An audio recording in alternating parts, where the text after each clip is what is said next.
RC circuits, ये थोड़ा सा कॉम्प्लिकेटेड टॉपिक माना जाता है, इसमें काफी मैथ्स भी यूज होती है, but let's see what it is. अभी तक हमने रेजिस्टिव सर्किट्स पढ़े हैं, रेजिस्टिव सर्किट्स, और कैपेसिटिव सर्किट्स भी पढ़े हैं। तो रेजिस्टिव सर्किट्स ऐसे सर्किट्स होते हैं जिनमें रेजिस्टर्स होते हैं, कैपेसिटिव सर्किट्स ऐसे सर्किट्स होते हैं जिनमें कैपेसिटर्स होते हैं। हम पढ़ने वाले आरसी सर्किट्स, तो आरसी सर्किट में कैपेसिटर भी होगा और रेजिस्टर भी होगा, तो दोनों के होने के कारण थोड़ी सी कॉम्प्लिकेसी आ जाती है, but anyway I am sure कि आप समझ पाएंगे। So let's go ahead. Maths needed for RC circuits, तो आरसी सर्किट्स के लिए कुछ बेसिक मैथ्स आनी चाहिए जो आपको आती होगी, बट फिर मैं आपको यहाँ पे रिकॉल करा रहा हूँ। अगर आपको आता है तो you can skip the section of 3-4 minutes. पहली चीज है इंटीग्रेशन, तो 2-3 इंटीग्रेशन मैंने यहाँ पे लिखे हैं जो आपको आने चाहिए, आप उसको वीडियो को पॉज करके देख सकते हैं अगर आपको प्रॉब्लम है तो। नेक्स्ट चीज जो आनी चाहिए दैट इज ग्राफ्स। ग्राफ्स जैसे ये इक्वेशन है, इसका ग्राफ हमें प्लॉट करना है, तो बेसिकली हमें जो ग्राफ बनाना चाहिए वो कुछ लॉग फंक्शंस का आना चाहिए। लॉग फंक्शंस, ये भी एक लॉगरिथमिक फंक्शन है। इसका ग्राफ कैसे बनता है बहुत आसान है, अगर आपको नहीं आता है तो आप क्या करें, इसको ऐसे लिख लें कि y is equal to 1/e⁻x। अगर हम इसमें x की वैल्यू 0 पुट करेंगे तो y कितना आएगा, अब देखें x की वैल्यू 0 पुट करेंगे तो हमारे पास आ जाएगा y इक्वल टू 1/1, तो दैट इज 1। अगर हम x की वैल्यू इन्फिनिटी पुट करेंगे तो y कितना आएगा, 1/e⁻∞, हो जाएगा 1/∞, that will be equal to 0, ऐसे कुछ आ जाएगा। अब इसका ग्राफ कैसे बनेगा, कुछ इस तरीके से, लाइक दिस। अब देखिए x इक्वल टू 0 पे, x इक्वल टू 0 पे y की वैल्यू 1 है, 1, 1। x इक्वल टू इन्फिनिटी पे, जब x इन्फिनिटी तक पहुंचेगा तो y कितना हो जाएगा, 0, y। तो x इन्फिनिटी तक पहुंचेगा तो y क्या हो रहा है, 0। इस तरह का कुछ कर्व बनेगा। जैसे एक सेकंड केस में आपको बताऊं कि सपोज करो आपको ये इक्वेशन प्लॉट करनी है, y इक्वल टू e⁻, ऐसे कुछ। इसके लिए वही प्रोसेस रिपीट करेंगे, सेम टू सेम। तो आप y को ऐसे लिख सकते हैं 5/e⁻x/2। ऐसे करने से फायदा क्या होता है कि सोचना आसान हो जाता है। जब ऊपर निगेटिव साइन होता है तो कुछ लोगों को सोचने में दिक्कत होती है, तो इसको मैं डिनोमिनेटर में जा रहा हूं ताकि यहाँ पॉजिटिव साइन आ जाए, फिर सोचना आसान हो जाए। तो अगर मैं x की वैल्यू 0 रखूंगा x की वैल्यू, तो आप देखें y क्या आएगा, that will B 5/1, so that will B 5। x की वैल्यू अगर मैं इन्फिनिटी रखूंगा तो आप देखें क्या आएगा, तो y की वैल्यू होगी 5/e⁻∞/2, दिस विल बिकम 5/∞, ये हो जाएगा 0। अब इसका ग्राफ भी कुछ इसी तरह से बनेगा, कुछ ऐसे। अब देखिए जब x 0 है तो y की वैल्यू 5 है, y की वैल्यू 5 है। और जब x इन्फिनिटी को जा रहा है तो y 0 को जा रहा है, x इन्फिनिटी को जा रहा है, y 0 को जा रहा है, ऐसे कुछ इक्वेशन। इस इक्वेशन का आप ग्राफ प्लॉट करना है। ये थोड़ा सा डिफिकल्ट हो सकता है बट उसी प्रोसेस से हम बिल्कुल इसको भी कर पाएंगे। लेट्स सी, यहां पे भी आप y को लिख सकते हो 5 × 1 - 1/e⁻x/2। उसको नीचे ले आए, नीचे ले आने से थोड़ा सोचना आसान हो जाता है। वही काम करें आप पहले जैसा, x इक्वल टू 0 पे वैल्यू चेक करें, x इक्वल टू 0 पुट करेंगे तो y आ जाएगा मेरे पास 5 × 1 - 1/e⁻0/2। तो ये कितना आ जाएगा, 5 × 1 - 1/1, e⁻0 कितना हो जाएगा, 1। ये हमारे पास आ गया 0। x इक्वल टू 0 पे y की वैल्यू 0 आ रही है। अब x equal to infinity put करके देख लेते हैं हमेशा की तरह। तो x equal to infinity put करेंगे तो get y equal to 5 × 1 - 1/e⁻∞/2। This will come out to be 5 1 - 1/e⁻∞ है ये आ जाएगा मेरे पास infinity, e⁻∞ is infinity. This is 5 × 1 - 0, this equal to 5। x equal to 0 पे ये वैल्यू आ गई 0, और x इक्वल टू इन्फिनिटी पे वैल्यू आई है 5। इसका जो ग्राफ बनेगा वो कैसा बनेगा, आप देखिए x इक्वल टू 0 पे वैल्यू इज 0, यानी यहां से ग्राफ स्टार्ट होगा। x इक्वल टू इन्फिनिटी पे वैल्यू इज 5, मतलब कि इसका जो ग्राफ है वो कुछ ऐसा आएगा, समथिंग लाइक दिस। पहले वैल्यू 0 थी और जैसे जैसे x इन्फिनिटी पे जाएगा, जब x इन्फिनिटी पे जाएगा तो वैल्यू 5 हो जाएगी, 5। इस तरह का ग्राफ होगा। ये सारे ग्राफ्स बिल्कुल फिंगर टिप्स पे होने चाहिए। ये तो आप ध्यान ही रखें कि जब ऐसा फंक्शन होता है e⁻⁻ समथिंग, e⁻⁻ तो कुछ डिक्रीजिंग ग्राफ बनता है, डिक्रीजिंग। और जब 1 - वही टर्म होता है, 1 - वही टर्म होता है तो इंक्रीजिंग ग्राफ होता है। बिल्कुल सेट होना चाहिए आपके दिमाग में। वो आप देखें आरसी सर्किट जो है वो बहुत कॉम्प्लिकेटेड भी हो सकते हैं। जैसे कि ये सर्किट देखें, इसमें कई सारे रेजिस्टर्स हैं और कई सारे कैपेसिटर्स हैं। ये बहुत कॉम्प्लिकेटेड आरसी सर्किट है। अभी हम इतने कॉम्प्लिकेटेड आरसी सर्किट एनालाइज नहीं कर सकते। Will start with a simple example. सबसे पहले मैं आपको एक बहुत सिंपल बेसिक आरसी सर्किट बताता हूं। अब सपोज करें कि एक रेजिस्टर है और एक कैपेसिटर भी है। इस रेजिस्टर की जो वैल्यू है, रेजिस्टर की वैल्यू वो अपन 2 ओम्स रख देते हैं। और ये कैपेसिटर की वैल्यू है C, सपोज करो वो 3 फैरेड है। और एक बैटरी भी है, से उसका ईएमएफ जो है वो 10 वोल्ट है, ऐसे कुछ है। अब इसको ये सर्किट मैंने कंप्लीट कर दिया, कनेक्ट करके ऐसे कंप्लीट कर दिया। अब ये मेरा एक आरसी सर्किट बन गया, आरसी सर्किट। तो इस सर्किट को मैं एनालाइज करेंगे। ये एक बहुत इंपॉर्टेंट सर्किट होता है, इसलिए इसका एक स्टैंडर्ड नाम है। इसको बोलते हैं चार्जिंग सर्किट। Charging circuit. इसका नाम क्यों चार्जिंग सर्किट है वो थोड़ी देर बाद मैं आपको बताऊंगा, या आप खुद ही समझ जाओगे। तो ये जो आरसी सर्किट है, अब हमें क्या करना है कि हमें ये एनालाइज करना है कि इसमें करंट कितना फ्लो कर रहा है, कितना करंट फ्लो कर रहा है सर्किट में। अब देखें, हम इसको एग्जैक्टली सॉल्व करेंगे मैथमेटिक्स लगा के, बट पहले हम इसका थोड़ा फिजिकल एनालिसिस कर लें कि इस सर्किट में क्या हो रहा है, उससे हमें क्वेश्चन की फील आएगी। ध्यान से देखिए थोड़ा, आरसी सर्किट्स की फील लाना डिफिकल्ट काम है बहुत, पर फिर भी हम इसको फिजिकली एनालाइज करके इसकी फील लाने की कोशिश करने वाले हैं। देखिए आप नोडल के टर्म में सोचिए थोड़ा सा, नोडल के टर्म में। यहां का पोटेंशियल मैं 0 ले लूं तो यहां का पोटेंशियल 10 ले लूंगा, यहां का पोटेंशियल भी 10 हो जाएगा और यहां का पोटेंशियल 0 हो जाएगा। इस पॉइंट के बारे में हम क्या बोल सकते हैं, इसके पोटेंशियल में क्या बोल सकते हैं? देखें, अगर मैं t इक्वल 0 की बात करूं, t इक्वल 0 की, मतलब अभी अभी हमने ये सर्किट क्या किया है कंप्लीट, t इक्वल 0 पे। t इक्वल 0 पे इस कैपेसिटर पे कोई चार्ज नहीं होगा। चार्ज जो होगा t इक्वल 0 पे वो 0 होगा, क्योंकि इनिशियली कैपेसिटर अनचार्ज था, तो कोई चार्ज नहीं होगा। तो इसके पास पोटेंशियल डिफरेंस कितना होगा? पोटेंशियल डिफरेंस का फॉर्मूला होता है q अपॉन c, तो दैट विल आल्सो बी 0। तो इसके पास पोटेंशियल डिफरेंस, इसके पास पोटेंशियल डिफरेंस 0 होगा। तो यहां का पोटेंशियल अगर 0 है मतलब यहां का पोटेंशियल भी 0 हो जाएगा, लाइक दिस। तो कैपेसिटर के क्रॉस पोटेंशियल 0 हो गया एट t इक्वल टू 0। अब आप रेजिस्टर पे ध्यान दें, यहां का पोटेंशियल 10 है और यहां का 0 है। ये हाई पोटेंशियल और ये लो पोटेंशियल। इसका मतलब रेजिस्टर में करंट ऐसे फ्लो करेगा, रेजिस्टर की तरफ हाई, क्योंकि रेजिस्टर में करंट हाई पोटेंशियल से लो पोटेंशियल तरफ फ्लो करता है, लाइक दिस। t इक्वल 0 पे ऐसा हो रहा है। इनफैक्ट हम चाहे तो इस i की वैल्यू भी निकाल सकते हैं। इस i की वैल्यू कैसे आ जाएगी? i cross resistor is equal to delta v upon r। तो इसके क्रॉस पोटेंशियल डिफरेंस कितना है, ध्यान दें, पोटेंशियल डिफरेंस 10 है और इसकी रेजिस्टर की value 2। We get the value of i। But anyways, अब आप देखें, ये तो t इक्वल 0 की बात कर ली हमने। कुछ देर बाद क्या होगा, ये करंट फ्लो हो रहा है, फ्लो हो रहा है। तो इस करंट के फ्लो होने से क्या यहां पे कुछ चार्ज आएगा? क्या इस प्लेट पे कैपेसिटर कुछ चार्ज आएगा, या ये चार्ज हमेशा ही 0 रहेगा? आएगा। ऐसे करंट फ्लो कर रहा है मतलब चार्ज आ रहा है, चार्ज आ रहा है तो यहाँ पे कुछ पॉजिटिव चार्ज आ जाएगा प्लस क्यू, और यहाँ पे प्लस क्यू तो यहाँ पे माइनस क्यू, ऐसे कुछ चार्ज आ जाएगा फॉर t ग्रेटर देन 0। अब आप मुझे बताएं कि अभी भी इसके क्रॉस पोटेंशियल डिफरेंस 0 होगा? नो। अब इस पे चार्ज है तो इसके क्रॉस पोटेंशियल डिफरेंस भी होगा। इस इक्वेशन से चार्ज है तो पोटेंशियल डिफरेंस भी होगा। तो अब यहाँ का पोटेंशियल 0 नहीं होगा, उसको मैं v लिख रहा हूं, v। अब ध्यान दें, जैसे जैसे टाइम बीतेगा, जैसे टाइम बीतेगा ये करंट फ्लो होता जाएगा, फ्लो होता जाएगा, तो ये जो Q है, Q वो भी बढ़ेगा। टाइम के बढ़ने पे करंट फ्लो होता जा रहा है तो चार्ज इस पे एक्यूमुलेट होता जाएगा, बढ़ जाएगा।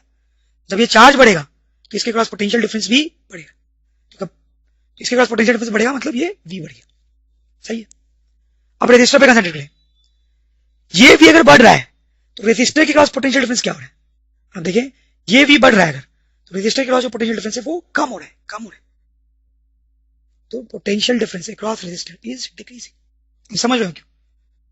रेजिस्टर के क्रॉस अगर पोटेंशियल डिफरेंस डिक्रीज हो रहा है तो करंट क्या होगा? Decrease, current has to decrease, ऐसा कुछ होगा। इसका मतलब है कि यहां पे अगर मैं चार्ज का ग्राफ बनाऊं टाइम के साथ, इस चार्ज का, तो कुछ बढ़ता हुआ आना चाहिए, और अगर मैं करंट का ग्राफ बनाऊं टाइम के साथ, करंट का, तो उसका ग्राफ कुछ टाइम के साथ घटते हुए आना चाहिए, समथिंग लाइक दिस, घटते हुए। तो ये हमने फिजिकली एनालाइज कर लिया कि सर्किट में क्या हो रहा है। लेकिन अगर आपसे ये पूछ दिया जाए कि यार t इक्वल टू 2 सेकंड पे, t इक्वल टू 2 सेकंड में बताओ कितना करंट होगा, तो क्या हम बता पाएंगे? नहीं। हमें ये तो पता है कि करंट डिक्रीज हो रहा है, लेकिन कितना एग्जैक्टली ये नहीं पता।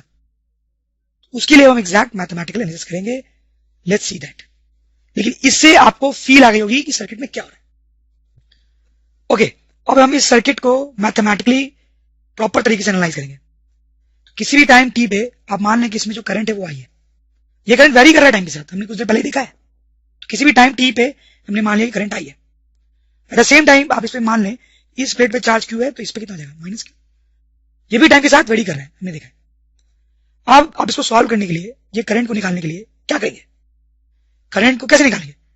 किसी भी सर्किट में करंट निकालने का एक बहुत ही अच्छा तरीका है लूप एनालिसिस। तो यहां पे हम लूप एनालिसिस करेंगे। तो लूप एनालिसिस हम क्या करते हैं, हम लूप लॉ की इक्वेशन लिखते हैं। तो ए से स्टार्ट करते हुए क्लॉकवाइज घूमते हुए हम लूप की इक्वेशन लिखेंगे, लूप की इक्वेशन। Let's do that. सबसे पहले हमें बैटरी मिलेगी, आई राइट प्लस ई। फिर आगे जाते जाते मुझे रेजिस्टर मिलेगा, रेजिस्टर। अब देखें करंट भी इधर फ्लो कर रहा है और मैं भी इधर ही जा रहा हूं, मैं लिखूंगा माइनस आई इंटू आर। फिर हमें कैपेसिटर मिलेगा, कैपेसिटर, तो हम लिखेंगे माइनस क्यू बाई सी। फिर हम वापस घूम के ए पे आ जाएंगे, तो आई राइट 0 लाइक दिस। अब इस इक्वेशन में देखें कि ई आर एंड सी ये तीनों नोन है, इनकी वैल्यू दी हुई है 10, 2 एंड 3। इसमें दो वेरिएबल है आई एंड क्यू, तो अभी इसको सॉल्व नहीं किया जा सकता बहुत आसानी से। तो यहाँ पे क्या करेंगे, यूज करेंगे इस चीज का कि I is equal to D Q by D T. ये तो आपको पता ही है कैसा होता है, I equal to D Q by D T. उस ये इक्वेशन का यूज करके हम आई को हटा देंगे, तो will get e minus d Q by D t r minus Q by C equal to 0। देखो इस इक्वेशन को सॉल्व करने के लिए इंटीग्रेशन का यूज होता है। कैसे इंटीग्रेशन का यूज होता है, जरा देखें आप। इंटीग्रेशन करने से पहले थोड़ा सा रीअरेंज करना पड़ेगा इस इक्वेशन को। कैसे रीअरेंज करते हैं, देखें इसको आप लिखें E minus Q by C equal to D Q by D T into R, ऐसे लिखें। Now this can further be written as D Q by D T equal to CE minus Q upon RC. This can be written as dQ upon CE minus Q equals to dt upon RC. देखें अब हम integration करने के लिए ready हैं। तो integration करने से पहले देखें हमने क्या किया है, यहां पे dQ था और dt था। Q के सारे टर्म को मैंने एक साइड कर दिया है और T के सारे टर्म्स को मैंने अलग साइड कर दिया है, दूसरे साइड। जब भी इंटीग्रेशन करना पड़ता है तो ये काम होना जरूरी है। Q के सारे टर्म एक साइड और T के सारे टर्म एक साइड। बाकी सब तो कांस्टेंट है, C कांस्टेंट है, E कांस्टेंट है, R कांस्टेंट है, इनकी वैल्यू तो आप देखें दी हुई है। Now I can integrate it. मैं ऐसे इंटीग्रेशन में साइन बना रहा हूं, बट लिमिट जब T 0 है तो Q 0 है, T 0 है तो इस पे चार्ज कितना था 0। किसी टाइम T पे इस पे चार्ज Q हमें पता नहीं है, तो मैंने क्यों लिख लिया। तो इसको हम इंटीग्रेट कर लेंगे। इसको इंटीग्रेट करने पे will get minus ln C minus Q limit from 0 to Q will be equals to this thing that is T by RC. Now इसमें अगर हम लिमिट पुट करेंगे तो अब ध्यान they will get minus ln C minus Q minus ln C equals to T by RC. From here we'll get ln CE minus Q upon C will be equals to minus T by RC. Maths है simple, आप देखते जाएं ध्यान से। This is ln 1 minus Q by CE to minus T by RC. From here we'll get 1 minus Q by CE is equals to e to the power minus T by RC. This will become Q equals to CE 1 minus e to the power minus T by RC. तो finally ये equation आ गई है, क्योंकि ये ध्यान दे complicated equation है, but जीवन ऐसा ही है कॉम्प्लिकेटेड, इक्वेशन भी कॉम्प्लिकेटेड है, लेकिन ये इक्वेशन आपको याद करनी है। That is a good thing कि ये जो डेरिवेशन है ये आपको दोबारा नहीं करना पड़ेगा, ये इक्वेशन को याद रखनी है। इस सिचुएशन में हमें नंबर्स दिए हुए थे, आर सी और ई की वैल्यू दी हुई थी, तो वो यहाँ पुट करके लिख सकते हैं Q will be equal to C into e, that will be 30 1 minus e to the power minus T by RC हो जाएगा 6। ये चार्ज की इक्वेशन है। तो आप देख सकते हैं Q जो है वो T का फंक्शन आ गया, तो टाइम के साथ Q चेंज कर रहा होगा, टाइम के साथ इस पे चार्ज चेंज होगा। यही हमने पहले भी एनालाइज किया था। इसको हम प्लॉट भी कर सकते हैं, इस इक्वेशन को हम प्लॉट भी कर सकते हैं। अगर हम इसको प्लॉट करेंगे, तो पहले प्लॉट कर चुके हैं, मैंने आपको बताया था कैसे प्लॉट करते हैं इसको। If you plot this you will get something like this. ऐसा कुछ, this is the value Q versus T। देखिए इसमें इंक्रीजिंग चार्ज है, टाइम के साथ चार्ज बढ़ रहा है। जब हमने फिजिकल एनालिसिस किया था तब भी यही रिजल्ट आया था कि टाइम के साथ चार्ज बढ़ रहा है। अब हमारे पास एग्जैक्ट इक्वेशन भी आ गई, इसको और भी वेरीफाई कर सकते हैं। अगर आप T0 पुट करें, T0 पुट करेंगे इस इक्वेशन में, तो देखें क्या आएगा। T0 पुट करने पे अगर आप सॉल्व करके देखेंगे तो गेट Q इक्वल्स टू 0। और जब आप T इन्फिनिटी पुट करेंगे, T इसमें इन्फिनिटी पुट करेंगे, तो then you'll get Q equals to 30। तो मतलब T इक्वल टू 0 पे चार्ज 0 है, T इक्वल टू इन्फिनिटी पे चार्ज 30 है। तो ये हमारा सोल्यूशन है। तो इट विल बी गुड कि आप रिकॉल कर ले कि हमने ये इक्वेशन कैसे डिराइव की है। तो पहले हमने इसमें लूप की इक्वेशन लिखी, ये this is the equation of the loop.